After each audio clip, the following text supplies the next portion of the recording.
folks, how are you? It's me, Rhonda. Happy Friday. I am so fortunate today to have this day off. I am kind of going around. Today is October 31st. So tomorrow's November.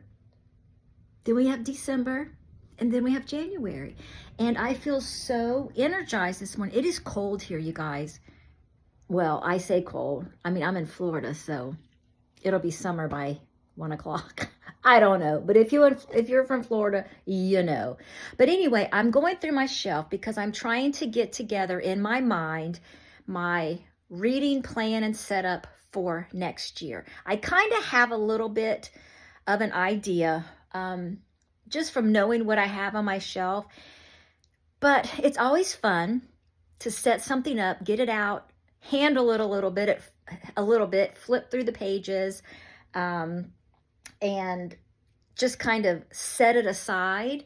And that way, if something changes, I kind of have a starting point of what my idea is. And so I thought I would just kind of bring you along what I'm thinking to get started with for next year. So the first thing that I know that I'm going to be reading is my I always have a daily reading. I'm gonna be walking around. I'm sorry. You're just gonna have to bear with me. So my Planner Perfect wraparound or Traveler's Notebook, my Year in the Bible. I bought this mid-year last year, and so anyway, this is the New King James. I have not read through the New King James Bible yet. So this is going to be the translation that I read. Y'all, this is a cheapy little, I think it was 20 bucks, paperback. So anyway, this is what I'm going to be reading as my daily reader next year. I know that for a fact. Sorry. So anyway, I'm going to my shelf. As you can see, this is kind of like my little devotional shelf here. These are my journals that I have left. I have been so consistent in staying true to my shop from my shelf this year, so that when I go through a journal, I just come in here instead of getting on Amazon or wandering through Target and just picking up journals to stick on my shelf. I have to say, the Lord has just really been working on me in that, and I am so glad.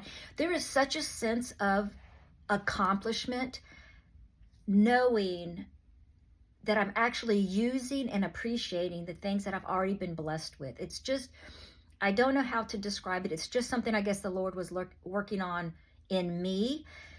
And so I guess that sense of just feeling that, it's just, I don't know, it's just something very personal to me.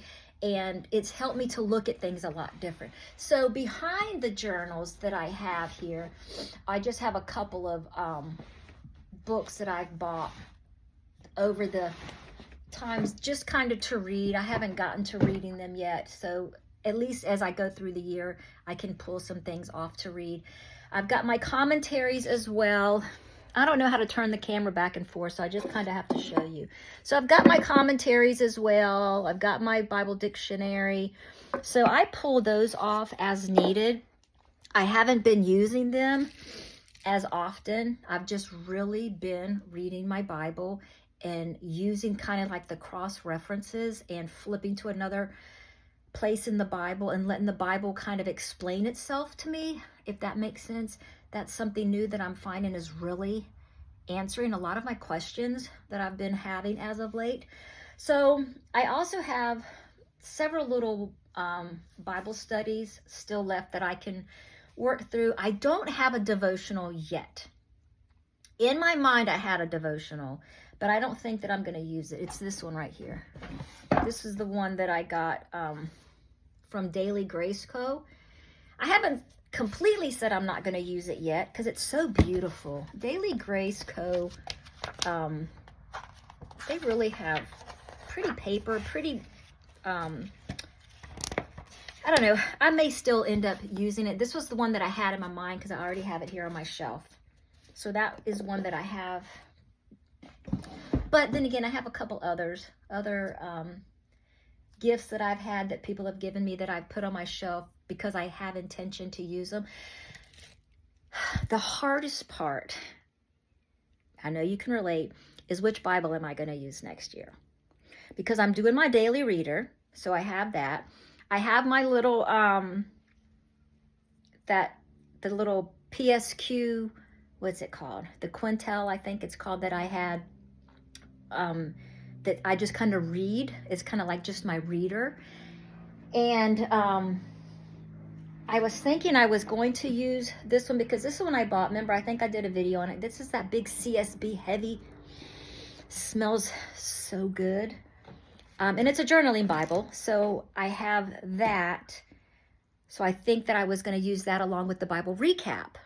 I already have the Bible recap. It's not the actual new Bible, but it's the original Bible recap, where it just, you still have to have a separate Bible, because I know that she has a new Bible out that's got everything in one, but I'm not buying anything. I'm using what I have.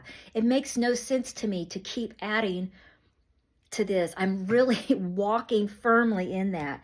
And so, you know, I had this in my head to put in my initial little stance. I also had this Everyday Gospel that I did a little short review on. And this is by Paul David Tripp, or David Paul Tripp. Paul David Tripp or David Paul Tripp? Let me just see. Let me just see. But anyway, this has a reading plan within it. So it's kind of like a daily reader and a devotional put together. And Paul David Tripp. So it's actually, I did a review. You'll have to look on my channel. I'm not sure where it is. So you just kind of read the daily reading, and then at the end, it has its own little devotional. And I did New Morning Mercies, which was his daily devotional, and I enjoyed it, but I read it outside of a Bible. I just read my Bible, then I read that devotional. So this is just a combo meal. So I thought about doing this and just having my Bible and my devotion all in one. So that's another thing. This is an ESV translation.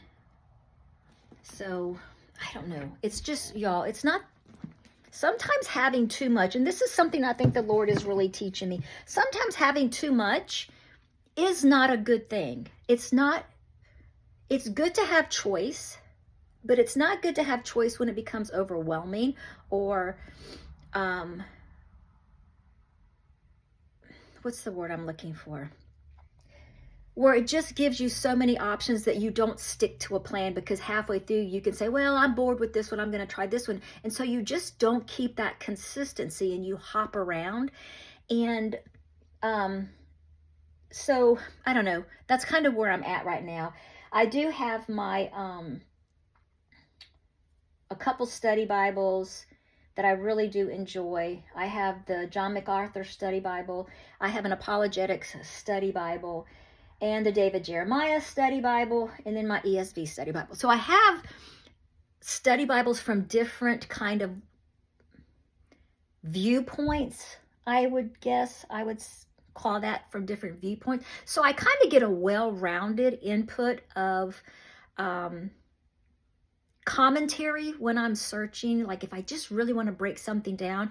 Plus I have that, you know, like everybody else uses the Enduring Word, commentary online, the Blue Letter Bible, and things like that. So I have a lot of resources. So it's like, why do I keep yearning for that one forever Bible when I know in my heart there's really no such thing? There's no such thing as one, in my opinion, that is going to meet all the marks. You know what I mean? There's going to always be something that that'll catch your eye, whether it's a different cover or a different binding or a different imprint on the front, or I don't know. there's just always going to be something that catches your eye. So I just like to leave myself open to what I've got. I think that to me has been the best answer to the that need for more.